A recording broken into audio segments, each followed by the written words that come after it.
नमस्कार दोस्तों, मैं बरखा शर्मा आपका डीलो जंक्शन में स्वागत करती हूं और हम कर रहे हैं बीएसए की सीरीज। बीएसए की सीरीज को करते करते आज हम पहुंच चुके हैं पार्ट 3 पर।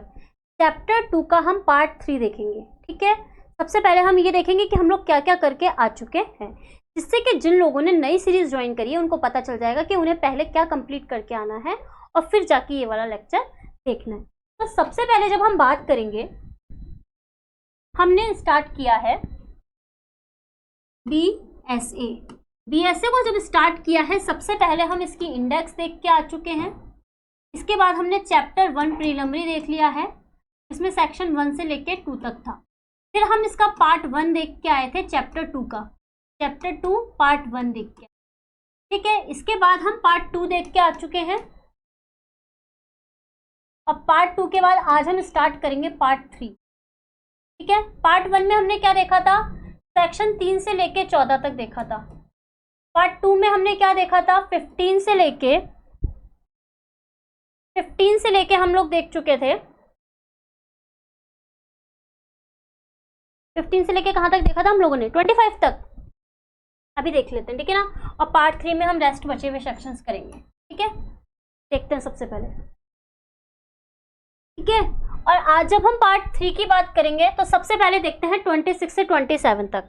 उन व्यक्तियों के कथन जिन्हें साक्ष्य में नहीं बुलाया जा सकता है। आपने जो मृत्युकालीन कथन और ये वाला कॉन्सेप्ट देखा था ना, कि पहले किसी बात को निर्णित किया जा चुका है, जो 32 और 33 बात करता था, वही बात करेगा 26 और 27। ठीक है, देखते हैं क्या इसके अंतर्गत। तो उन व्यक्तियों के कथन जिन्हें साक्ष्य में बुलाया नहीं जा सकता है। सबसे पहले 26 सेक्शन देखो। 26 बड़ा सेक्शन है, आराम से देखते हुए चलना। तो इसमें वो दशाएं दे रखी हैं, उस व्यक्ति द्वारा सुसंगत किया गया कथन जो मर गया या मिल नहीं सकता इत्यादि। तो क्या होता है, उन व्यक्तियों के द्वारा किए गए कथन लिखित या मौखिक सुसंगत हैं, जो मिल नहीं सकते, मर गए हो। ठीक है, बम ब्लास्ट हुआ, कई लोग घायल हो गए, कई लोग मर गए। उत्तराखंड में बाढ़ आई थी, कई लोग गायब हो गए थे, मिल नहीं पाए थे। उन व्यक्तियों के कथन कह रहा है। ठीक है, साक्ष्य देने में असमर्थ हो गए, बिना विलंब या वाक्य नहीं आ सकते। ठीक है, तो इसके अंतर्गत क्या होगा कि उन व्यक्तियों के कथन की बात की जा रही है, वे दशाएं उस व्यक्तियों द्वारा सुसंगत किया गया कथन जो सुसंगत है। अगर मैं मर गई मान लीजिए, और मैं मरने से पहले जस्ट बोल देती हूँ कि इस व्यक्ति ने मुझे मारा है, तो मेरा कथन क्या होगा, रिलेवेंट हो जाएगा। ठीक है, क्योंकि ऐसा माना जाता है कि जो व्यक्ति मर रहा होता है वो सच बोलता है। भगवान के पास जाने से पहले इंसान हमेशा सच बोलता है, ऐसा माना जाता है, तो वो रिलेवेंट हो जाता है। ठीक है, तो उन व्यक्तियों द्वारा किए गए लिखित या मौखिक कथन सुसंगत है। या तो वो ओरली बोल के जाए, या फिर वो क्या करे, रिटर्न में बोले। ठीक है, कोई व्यक्ति मर गया, मिल नहीं सकता, साक्ष्य देने में असमर्थ हो गया, पागल हो गया, ठीक है, या जैसे कोमा में चला गया, ये वाली चीजें हो गई, तो बिना विलंब या वाक्य आ नहीं सकता। मान लीजिए विदेश में रहता है या इतनी दूर रहता है कि अगर वापस आया तो क्या होगा, न्याय नहीं मिल पाएगा, न्याय का जो उद्देश्य था वो विफल हो जाएगा। ठीक है, जबकि कथन मृत्यु के कारण से संबंधित हो, उन मामलों में जिनमें व्यक्ति की मृत्यु का कारण प्रश्नगत है। ठीक है, मैं मरने से पहले कोई भी जो स्टेटमेंट दूंगी, कथन करूंगी, वो किससे संबंधित होना चाहिए, मेरे मरने से रिलेटेड होना चाहिए। ऐसे नहीं मैं फलाना ढिमका बात कर रही हूँ कि है ना, वहाँ फलाना कोई सामान रखा हुआ है, ये वाली बातें नहीं चलेगी। यहाँ पे मेरी अलमारी में वो फलाना फाइल रखी हुई है, मैं अगर ये बोल के मरती हूँ तो उसको रिलेवेंट नहीं माना जाएगा। कथन मेरे मरने से पहले मेरी मृत्यु के संबंध में होना चाहिए कि ए नामक व्यक्ति ने मुझे दूध में जहर मिला के मारा, तो ये कथन किससे संबंधित हो गया, मेरी मृत्यु से संबंधित हो गया। तो यहाँ पे क्या बोला जा रहा है कि कथन किससे संबंधित होना चाहिए, मृत्यु से रिलेटेड होना चाहिए। ऐसे कथन सुसंगत है तथा इनका साक्ष्य दिया जा सकेगा। ठीक है, इसके बाद कथन कारोबार के सामान्य अनुक्रम में किया गया हो। कारोबार के अनुक्रम या वृत्तिक कर्तव्य के निर्वहन में रखी जाने वाली पुस्तक में किया गया था। कथन ऐसे व्यक्ति द्वारा प्रविष्टि या ज्ञापन के रूप में किया गया था। क्या होता है इसके अंतर्गत, मैं कारोबार में रहती हूँ। ठीक है, कारोबार है, ये मेरा एक ऑफिस है, इस ऑफिस में मेरी एक सीट है, यहाँ पे मेरी एक टेबल है, टेबल पे रखा हुआ है लैपटॉप या कंप्यूटर जो भी है, यहाँ पे क्या करती हूँ, मैं रोज आती हूँ और एक फोल्डर मेंटेन करती हूँ जिसमें क्या कहता है रेगुलर अकाउंट मेंटेन रहता है कि मैंने इतने व्यक्ति को इतने रुपए दिए, इस व्यक्ति से मुझे इतने रुपए लेने हैं, ये सब कुछ डिटेल्स मैं उसके अंतर्गत रखती हूँ। तो यहाँ पे कारोबार के अनुक्रम में जो मैं काम करती हूँ, किसी ऑफिस में काम करती हूँ, तो जो डॉक्यूमेंट होंगे उसके अंतर्गत जो डिटेल डाली जाएगी, अगर मैं नहीं भी होंगी तो उससे चेक किया जा सकेगा कि भाई ये व्यक्ति यहाँ पे बैठा रहता था और इसने यहाँ पे अपनी ये डिटेल डाल रखी है। तो कारोबार के अनुक्रम में अगर कोई चीज़ रखी गई है तो वो इससे रिलेटेड मानी जाएगी, अगर मैं कहती हूँ तो। अब इसके बाद बोल रहा है धन, माल आदि किसी भी किस्म की संपत्ति की प्राप्ति की लिखित या हस्ताक्षरित है। इसमें मैंने क्या लिखा कि भाई मैंने अभी आपको बताया था ना कि भाई मैंने ए नामक व्यक्ति से मुझे 20,000 रुपए लेने हैं और ए नामक व्यक्ति ने मुझे क्या है, कागज साइन करके दिया है, साइन करके इसने मुझे कागज दे दिया। कथन वाणिज्य में उपयोग होने वाली लिखित या हस्ताक्षरित किसी दस्तावेज में हो। मेरे ऑफिस में जो डॉक्यूमेंट यूज आता है वहां पे लिखा हुआ था कि भाई 20,000 रुपए ए ने मुझे दिए थे फर्नीचर खरीदने के लिए दिए थे, तो ये इससे संबंधित हो जाएंगे कि भाई वो किसके संबंध में है, ऑफिस के संबंध में, कारोबार के संबंध में है। और जैसे कि मान लीजिए मुझे 20,000 रुपये तनख्वाह देनी थी किसी को और मैं मेंटेन करती थी कि भाई मैंने 15,000 रुपये दे दिए और 5,000 रुपये इसके ड्यू चल रहे हैं, तो ये सब कुछ जो डिटेल होगी ना वो कारोबार के संबंध में होगी, तो यहाँ पे ये रिलेवेंट हो जाएगी। ठीक है, वह कथन पत्र या अन्य दस्तावेज की तारीख के रूप में हो। कथन पत्र के रूप में हो सकता है या किसी अदर डॉक्यूमेंट के रूप में हो सकता है, वहाँ पे कोई डेट वेट डाल रखी हो, कोई लिखित लिख रखी हो, हस्ताक्षरित हो। जैसे कि ये कागज है, कागज क्या हो गया, लिखित हो गई। इस लिखित में क्या कर रखा है, डेट दे रखी है, जैसे कि मान लीजिए 7 अप्रैल लिख रखी थी, 7 अप्रैल लिख रखी थी, यहाँ पे मैंने साइन कर रखा था, ऐसे ऐसे करके मैंने यहाँ पे साइन कर दिए थे। ठीक है, डेट दे रखी थी जैसे कि मैंने बताया, इसमें लिखा हुआ था कि भाई 20,000 रुपये देने हैं ए नामक व्यक्ति को, तो इस तरीके से पूरी डिटेल वगैरह होनी चाहिए। कथन करने वाले हित के विरुद्ध हो, जब ऐसे कथन जो उसे करने वाले के धन संबंधी या सांपत्तिक हित के विरुद्ध हो, यदि वह सत्य हो तो उसके कारण उस पर दांडिक अभियोजन या नुकसानी का वाद लाया जा सकता था। तो अगर कथन किसी उसके संबंध में भी होंगे ना, हित करने वाले व्यक्ति के विरुद्ध, तो वो भी इसके अंतर्गत आ जाएंगे। ठीक है ना।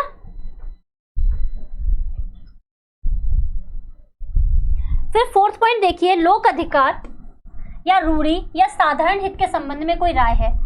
राय तब दी जाती हो जब इसके संबंध में कोई विवाद उठा हुआ हो।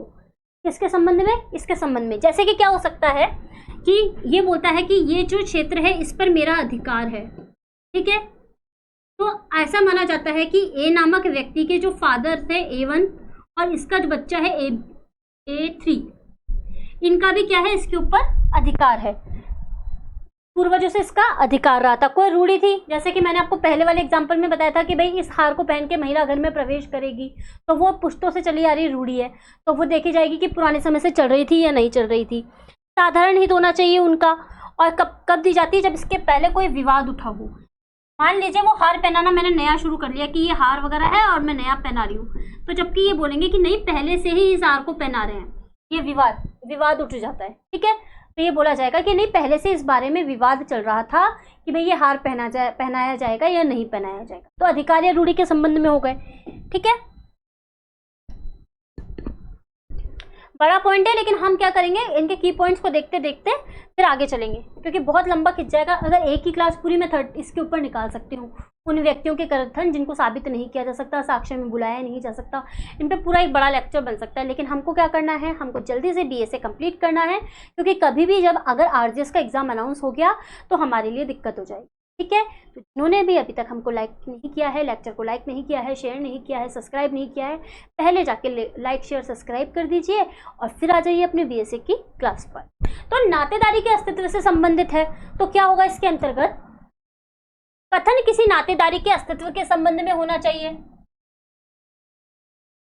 जैसे कोई रक्त के संबंध में हो गया, विवाह या दत्तक ग्रहण के संबंध में हो गया, कथनकर्ता को जानने का कारण रखता हो, कथन विवादग्रस्त प्रश्न के उठाए जाने से पहले ही किया गया हो कि ये दत्तक ग्रहण किया गया था या नहीं किया गया था, इस समाज में ये नातेदारी चल रही थी या नहीं चल रही थी, ये सब कुछ देखा जाएगा। फिर बोलता है कौटुंबिक बातों से संबंधित विल या विलेख में किया गया।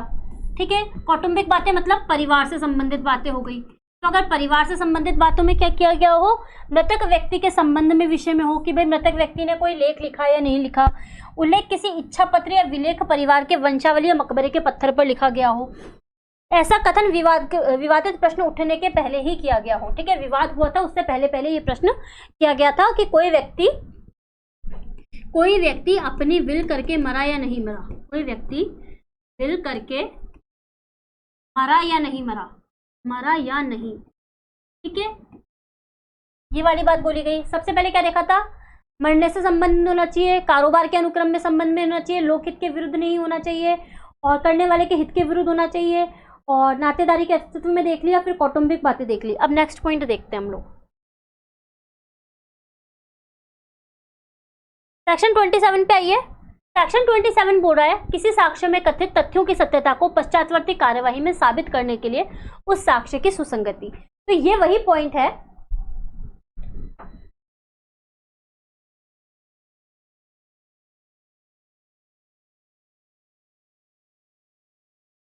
और जिससे पहले वाला पॉइंट था ना सेक्शन 26 वही पॉइंट था section 32 of Indian evidence act.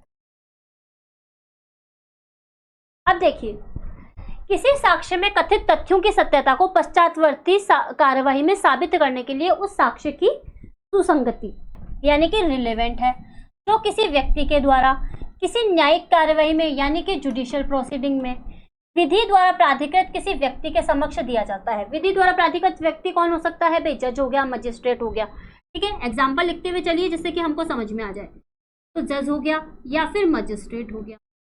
Magistrate के समक्ष उन तथ्यों की सत्यता को साबित करने के प्रयोजन से जो साक्ष्य में कथित है, मतलब उन तथ्यों को सही साबित करने के लिए जो साक्ष्य में दिए गए हैं, किसी पश्चातवर्ती न्यायिक या न्यायिक कार्यवाही के, मतलब पहले से जो न्यायिक कार्यवाही हुई है या उस न्यायिक कार्यवाही को आसानी से करने के लिए तब सुसंगत होंगे जब साक्षी मर गया हो या आ नहीं सकता। यानी कि जो ए नाम का व्यक्ति है अगर वो साक्षी है तो उसकी क्या हो गई हो, डेथ हो गई हो, या फिर उसको क्या किया जा सकता है, बिना देरी के बुलाया नहीं जा सकता, बिना देरी के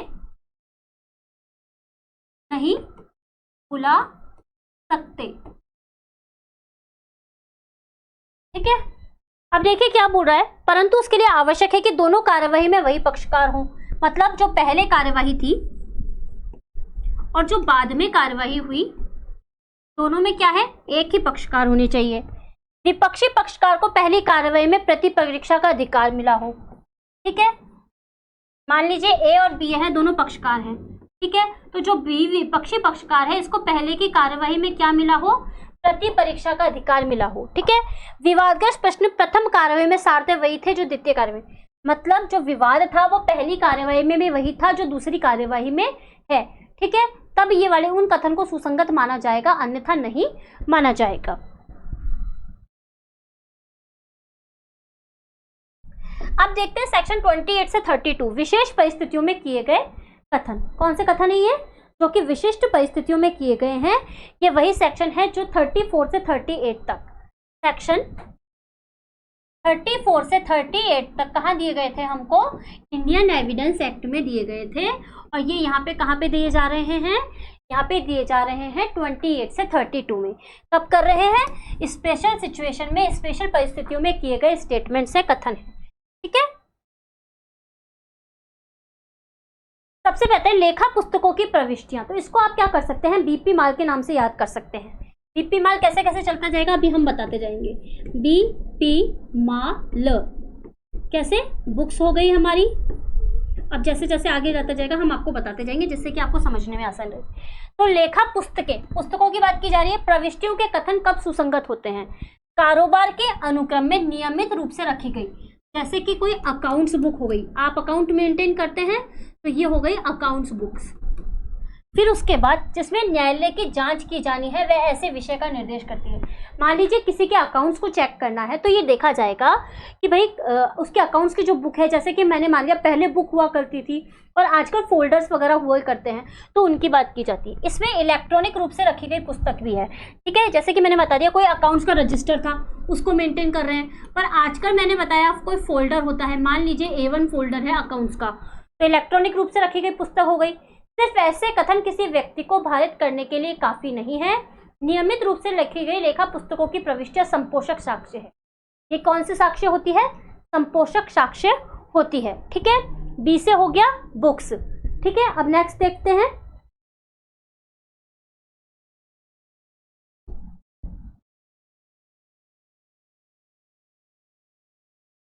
अब यहाँ पे जो पॉइंट आ रहा है ना, वो बता रहा है कर्तव्य पालन में लिखे गए लोक अभिलेख।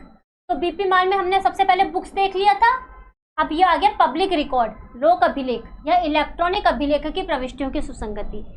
लोक या राजकीय पुस्तकें, रजिस्टर, अभिलेख, इलेक्ट्रॉनिक अभिलेख आदि की प्रविष्टि जो किसी विवादक तथ्य या सुसंगत तथ्य का कथन करती है और किसी लोक सेवक द्वारा अपने पदीय कर्तव्य के निर्वहन में, क्या बोल रहा है इसका मतलब कि जो लोग यानी कि पब्लिक रिकॉर्ड्स वगैरह रखे जाते हैं, कोई जो ऑफिसर्स वगैरह होते हैं, मान लीजिए कोई व्यक्ति है जो किसी ऑफिस में काम कर रहा है, तो वो पब्लिकली जो डॉक्यूमेंट वगैरह रखता है, जो रेगुलर अपने ऑफिस का वर्क करता है, वो इसके अंतर्गत आ जाते हैं।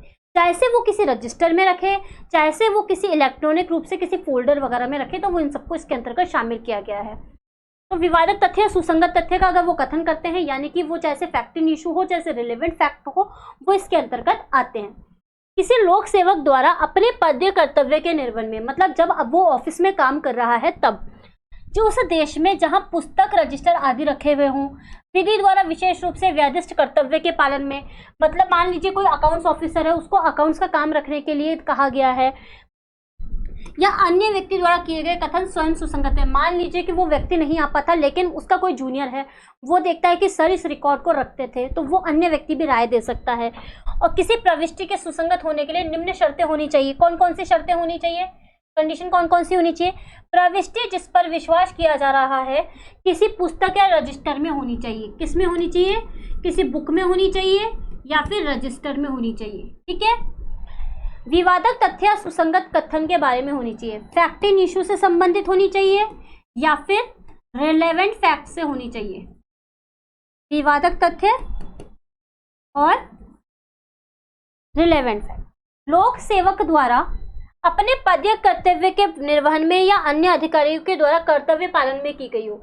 यानी जैसे हमने अकाउंट्स ऑफिसर का उदाहरण लिया, तो या तो अकाउंट्स ऑफिसर जब अपने पद के रूप में हो, मतलब जब ऑफिस में अपने ओहदे के रूप में काम कर रहा हो तब करेगा, या किसी अन्य अधिकारी ने भी उस कथन को किया है। जैसे कि मान लीजिए अकाउंट्स ऑफिसर है A1, अगर इसका जूनियर है B1, तो अगर इसके जूनियर ने जो भी काम कहा है, वो जो जूनियर है वो भी कहाँ होना चाहिए? अपने पदीय कर्तव्य के निर्वहन में करना चाहिए, उसको उस ऑफिस में काम करना होना चाहिए उस समय। सबसे पहले क्या देखा था? बुक्स।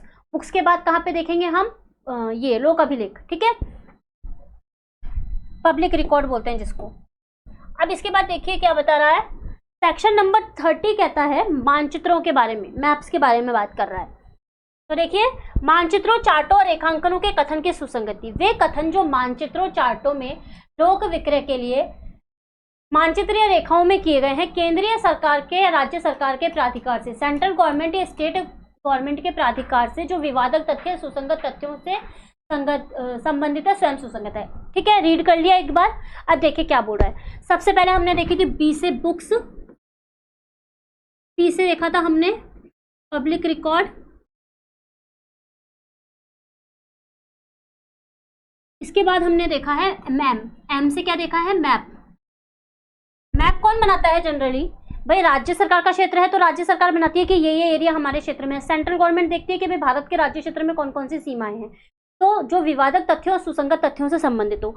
मान लीजिए इस एरिया के बारे में कोई विवाद है, ठीक है, तो कौन देखेगा इसको देखेगा कौन? राज्य सरकार या सेंट्रल गवर्नमेंट, मतलब या तो सेंट्रल गवर्नमेंट देखेगी या राज्य सरकार देखेगी, जिसके भी क्षेत्र में वो मामला आता होगा। लेकिन जो मामला होना चाहिए वो विवादक होना चाहिए या फिर रिलेवेंट फैक्ट से संबंधित होना चाहिए। अब देखिए सेक्शन 31 क्या कहता है। किन्हीं अधिनियमों और अधिसूचनाओं में अंतर्निविष्ट लोक प्रकृति के कथन के बारे में स्वीकृतियां। इसमें क्या बात की जा रही है? इसमें बात की जा रही है एक्ट्स की। किसकी बात की जा रही है? एक्ट्स की। तो यहाँ पे ए से क्या डालेंगे आप? एक्ट्स। ठीक है, बीपी माल बोला था ना हमने, तो बी से हो गई हमारी बुक्स, पब्लिक रिकॉर्ड, मैप्स, और ये हो गया एक्ट। क्या बोल रहा है? किन्हीं अधिनियमों और अधिसूचनाओं में अंतर्निविष्ट लोक प्रकृति के तथ्य के बारे में कथन की सुसंगति। तो न्यायालय इन दस्तावेजों के असली होने के बारे में उपधारणा करेगा। भाई आपने देखा कि भाई ये बीएनएस बना है, तो क्या बीएनएस को आप चैलेंज कर सकते हो? क्या बीएनएस को तो आप सही मानोगे ना? कॉन्स्टिट्यूशन का एक्ट है हमारा,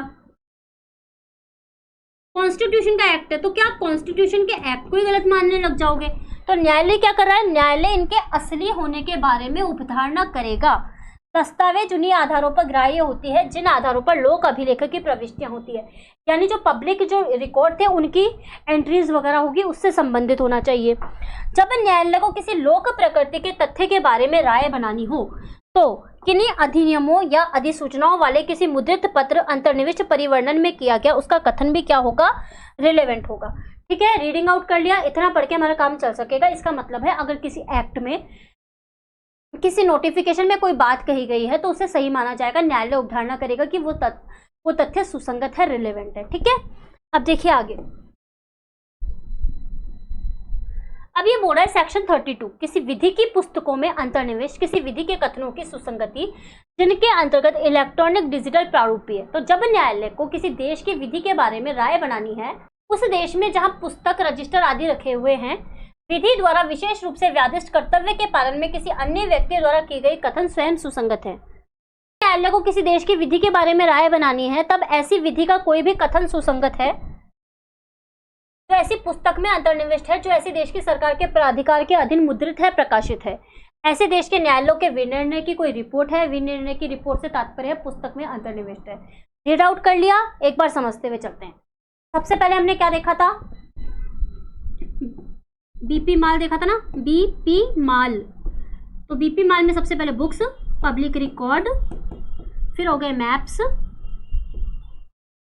फिर उसके बाद आ गए हमारे एक्ट्स, फिर ये एल से आ गया हमारे लॉ की बुक्स। तो ये ऐसे बोल रहा है कि भाई जो लॉ की बुक में कोई भी बात लिखी हुई है, अगर उस देश के बारे में हमको राय बनानी है तो उस विधि की पुस्तक में जो भी कथन लिखा हुआ होगा वो सुसंगत होगा। मान लीजिए आप आईपीसी के लिए भट्टाचार्य बुक पढ़ते थे, तो क्या आप आईपीसी के लिए भट्टाचार्य इतने समय से पढ़ते हुए आ रहे हैं, तो क्या आप उसकी में बुक में जो कथन दिया गया है उसको गलत मानेंगे? नहीं, उस कथन को क्या माना जाएगा? सुसंगत माना जाएगा। और जो भी कथन उस पुस्तक में है, किसने दिए? उसको सरकार के प्राधिकार के अधीन मुद्रित और प्रकाशित है। मतलब उसको गवर्नमेंट ने कह दिया था कि हाँ ठीक है तुम प्रकाशित कर सकते हो। आप देखते होंगे बुक वगैरह मिलती है तो उसको साइन वाइन होती है जब जाके वो प्रकाशित होती है। और उसमें क्या होगा? जो कुछ जजमेंट लिखे हुए हैं, तो जजमेंट किसके लिखे हुए हैं? जो सुप्रीम कोर्ट वगैरह ने निर्णय दिए थे, हाई कोर्ट वगैरह ने निर्णय दिए थे, वो उसके अंतर्गत लिखे हुए हैं। तो वो जो निर्णय लिखे हुए हैं वो पुस्तक में, उनको भी सही माना जाएगा। ठीक है, तो क्या बोल रहा है? विधि की पुस्तकों में जो भी कथन दिए गए हैं उनको सुसंगत माना जाएगा।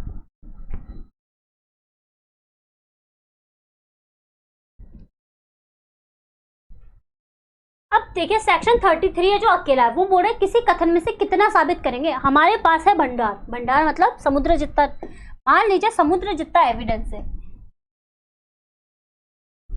इतना सारा एविडेंस है।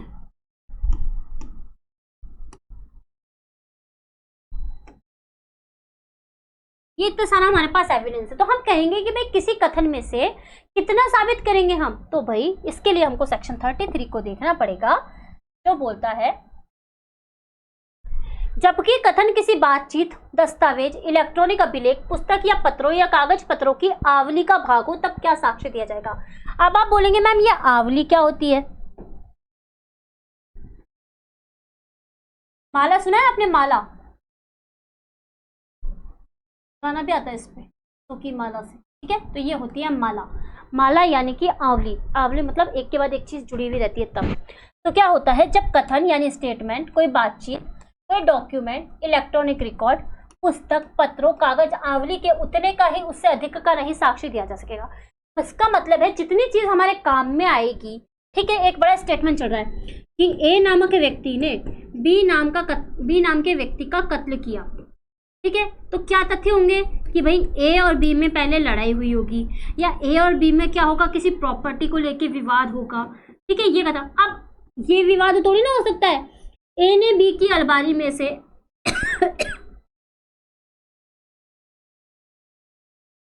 टॉफी खाई, ये क्या विवादक तथ्य हो जाएगा? टॉफी खाने वाला, जनरल बात है, खाली खाली टॉफी तो थी छोटी सी 50 पैसे की, 1 रुपए की टॉफी, तो ये तथ्य साबित नहीं होगा। जितना हमारे लिए उपयोगी होगा उसी कथन को क्या करेंगे, हम साक्ष्य के रूप में ले सकते हैं। तो जितना न्यायालय उस कथन की प्रकृति को, प्रभाव को उन परिस्थितियों के अधीन जिनके अधीन किया गया है पूर्णतः समझने के लिए मामलों में विचार, मतलब जो कथन उससे संबंधित होगा उसी को यूज कर सकते हैं। जैसा कि मैंने आपको उदाहरण दिया था कि बहुत सारे साक्ष्य मिल गए, यहाँ पे इतना सारा साक्ष्य मिल गया, ये एविडेंस मिल गया हमको, ठीक है, लेकिन हम इसमें से कितना यूज करेंगे? मान लीजिए ये डॉक्यूमेंट हमारे लिए उपयोगी है, ये डॉक्यूमेंट उपयोगी है, ये डॉक्यूमेंट उपयोगी है, ये डॉक्यूमेंट उपयोगी है, ये उपयोगी है, ये उपयोगी है। तो जो हमारे लिए उपयोगी होगा उसको ही हम क्या करेंगे, यूज करेंगे, बाकी डॉक्यूमेंट को यूज नहीं किया जाएगा। आई बात समझ में? अब सेक्शन 34 से 38 बोलता है न्यायालयों के निर्णय कब सुसंगत हैं, ठीक है, जो कोर्ट ने जजमेंट वगैरह दिए हैं वो कब सुसंगत हैं। तो ये बोल रहा है सेक्शन 34 न्याय द्वितीय वाद विचारणार्थ पूर्व निर्णय सुसंगत है। तो ये वही सेक्शन है जो 40 से 44 तक कहाँ दिए रखे थे हमको, इंडियन एविडेंस एक्ट के अंतर्गत दे रखे थे। इंडियन एविडेंस एक्ट पढ़ा था हम लोगों ने, उसमें 40 से लेकर 44 तक दे रखे थे कि न्यायालयों के निर्णय कब सुसंगत है। तो वही बात करता है हमारा ये वाला सेक्शन। चैप्टर क्या बोल रहा है, चैप्टर 2 का ये वाला पार्ट कि भाई द्वितीय वाद या विचारणार्थ पूर्व निर्णय कब सुसंगत है। तो प्रश्न है कि न्यायालय को वाद का संज्ञान या विचारण करना चाहिए या नहीं, तब किसी निर्णय, आदेश या डिग्री का अस्तित्व जो किसी न्यायालय को किसी वाद के संज्ञान से या कोई विचारण करने से विधि द्वारा निवारित करता है, सुसंगत तथ्य है, ठीक है। यह धारा वहां लागू नहीं होती जहां न्यायालय को विचार करने का क्षेत्राधिकार होता है। एक पक्षकार कहता है कि वैसा नहीं कर सकता क्योंकि उसका निर्णय पहले हो चुका है, लेकिन जो वाद होता है उसको वर्जित करता है। सेकेंड बार अगर वाद दायर कर रहे हैं तो उसको क्या करता है, वर्जित करता है। क्या होता है इसके अंतर्गत, न्यायालय को अगर किसी वाद या संज्ञान का विचार करना चाहिए या नहीं, तो उसके लिए क्या देखेगा कि तब किसी निर्णय, आदेश या डिक्री का अस्तित्व जो न्यायालय को किसी वाद के संज्ञान से या विचारण करने से विधि द्वारा निवारित करता है, मतलब रोकता है कि भाई पहले से इस पे कोई वाद दायर हो चुका है तो आप इसके लिए आगे वाद एक्सेप्ट नहीं कर सकते, वो वाली बात आती है। तो ये धारा लागू नहीं होती जहाँ न्यायालय को विचार करने का क्षेत्राधिकार है। अगर न्यायालय उस पर विचार कर सकता है तो उस पर तो अप्लाई नहीं होगी, पर क्या करता है, सेकंड वाद दायर करने से वर्जित करता है, रोकता है उन परिस्थितियों के आधार पर जिन पे पहले वाद दायर हो चुका है, क्योंकि उसको क्या होगा, निर्णय, उसका जजमेंट पहले से ही हो चुका है। तो जो द्वितीय वाद या विचारणार्थ यानी कि दोबारा ट्रायल करने से, वाद दायर करने से अगर पहले कोई निर्णय हो चुका है तो उसको रोक देता है। सेक्शन 35 क्या बोल रहा है, प्रोबेट इत्यादि विषयक अधिकारिता को किन निर्णयों की सुसंगति। तो प्रोबेट विषयक, विवाह विषयक, नवाधिकरण विषयक या दिवाला अधिकारिता ये सुसंगत होते हैं, ठीक है। ये कुछ पॉइंट दे रखे हैं तो ये बोल रहा है यहाँ पे ये सुसंगत होते हैं। सेक्शन 36 क्या बोल रहा है, धारा 35 में वर्णित भिन्न निर्णय, आदेशों या डिक्रियों की सुसंगति और प्रभाव।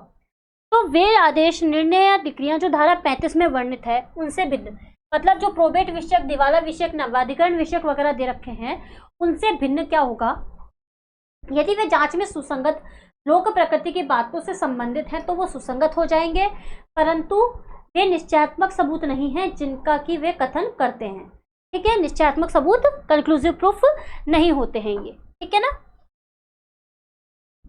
सेक्शन 37 क्या बोल रहा है, सेक्शन 34 से 36 में वर्णित से भिन्न निर्णय आदि कब सुसंगत है, मतलब अभी जो हम निर्णय पढ़ के आए हैं उनसे जो भिन्न निर्णय है वो कब सुसंगत होते हैं, जब तक ऐसे निर्णय, आदेश या डिक्री का अस्तित्व, विवादक तथ्य ना हो, इस अधिनियम के किसी अन्य उपबंध के अंतर्गत सुसंगत नहीं होंगे। मतलब जो फैक्ट एंड इश्यू से संबंधित नहीं है तो वो क्या होंगे, सुसंगत नहीं होंगे। 34, 35, 36 के अतिरिक्त निर्णय, आदेश या डिक्री का अस्तित्व सुसंगत नहीं है, परंतु ये विवादक होंगे, फैक्ट एंड इश्यू से संबंधित होंगे, तभी क्या हो सकते हैं, सुसंगत हो सकते हैं। फैक्ट एंड इश्यू से संबंधित होंगे तभी क्या होंगे, रिलेवेंट होंगे, अदरवाइज रिलेवेंट नहीं होंगे। एक बार रीड आउट कीजिए इसको। जो प्रतिपक्षी द्वारा साबित की जा चुकी है, वाद या कार्रवाई का कोई पक्षकार दस्तित कर सकेगा कि निर्णय ऐसे न्यायालय द्वारा दिया गया था जो असक्षम है, कपट या दुर्भिसंधि द्वारा प्राप्त किया गया था, जिस वाद में साक्ष्य प्रस्तुत किया गया है उसी पे आधार दे सकता है। दुर्भिसंधि द्वारा विप्राप्त निर्णय का अर्थ है कि पक्षकारों के बीच वाद लाने का कोई भी हेतुक नहीं था, इसलिए कूट रचना बनाकर निर्णय प्राप्त कर दिया था। यानी क्या बोल रहा है, निर्णय प्राप्त करने में क्या की गई है, कपट या दुर्भिसंधि प्राप्त की गई है, तो न्यायालय की जो असक्षमता है वो साबित की जा सकेगी सेक्शन 38 के अंतर्गत।